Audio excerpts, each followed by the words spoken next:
Hello children, how are you all? I hope you all are doing really good. So children, in GK today we are going to start our next chapter, which is trees in India.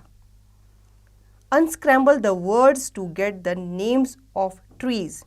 बच्चों आपको यहाँ पे एक word इस clue के बीच में दिया गया है जो अनस्क्रैम्बल मतलब स्क्रैम्बल किया गया, आपको उसको अनस्क्रैम्बल करना है, ठीक है। फिर उसका जो करेक्ट नेम है वो आपको जो स्पेस दिया गया है वहाँ पे लिखना है। First, a NANBYA tree has a structure that grow down from the branches to the ground and then grow into new roots and trunks.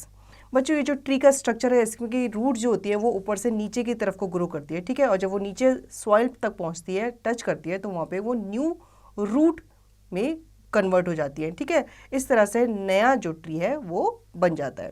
तो इसका नाम है बैनियन ट्री। आपने बैनियन ट्री देखा होगा, उसमें क्या होता है, उसकी जो टहनियाँ होती हैं वो नीचे की तरफ आती हुई नजर आती हैं, ठीक है।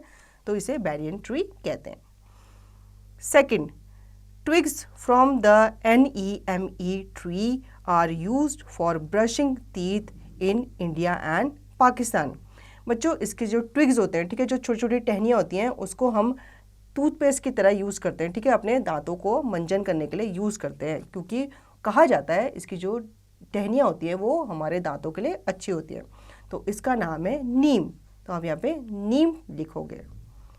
Third, the wood of the DALWOODANS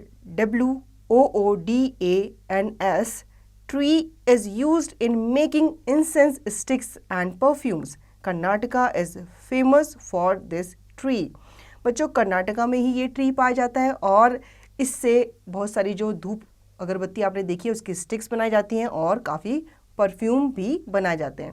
तो आपने क्लू सुन के गेस तो कर लिया होगा ये क्या है, ये है सैंडलवुड, ठीक है। तो आप यहाँ पे सैंडलवुड लिखोगे, जिसे हिंदी में चंदन भी कहा जाता है। Fourth, the UNDARIS tree is believe to give the Sundarban its name. बच्चों ये कहा जाता है इस ट्री के नाम पर ही सुंदरवन का नाम पड़ा है, ठीक है। आपने सुंदरवन का नाम सुना होगा, वो क्यों पड़ा है, इन ट्रीज की वजह से पड़ा है। तो इन ट्रीज का नाम है सुंदरी, ठीक है।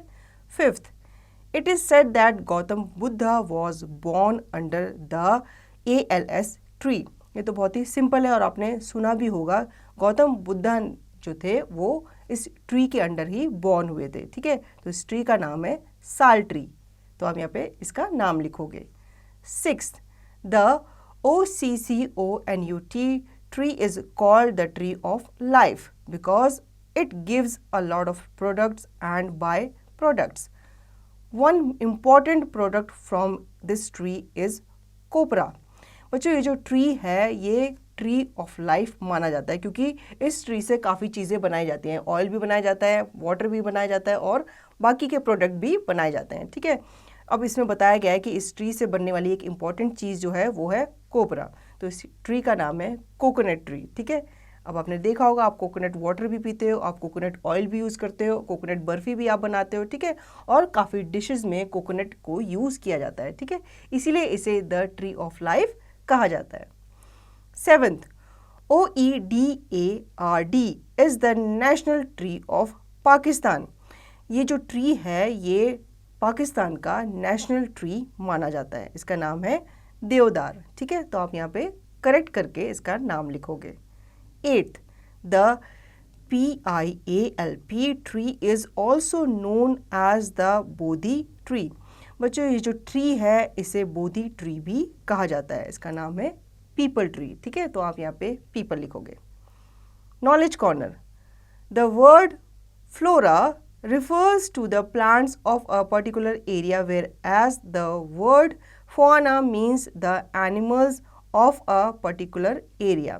बच्चों फ्लोरा इसको रिफ़र किया जाता है प्लांट्स के लिए और जो फुआना होता है इसको रिफ़र किया जाता है एनिमल्स के लिए, ठीक है। फ्लोरा का मतलब फ्लावर्स और प्लांट्स और फुआना का मतलब एनिमल्स उस जगह। तो बच्चों आई होप आपको ये चैप्टर अच्छे से समझ में आया होगा। अब इसका रिवीजन और इसकी प्रैक्टिस आप खुद से करेंगे।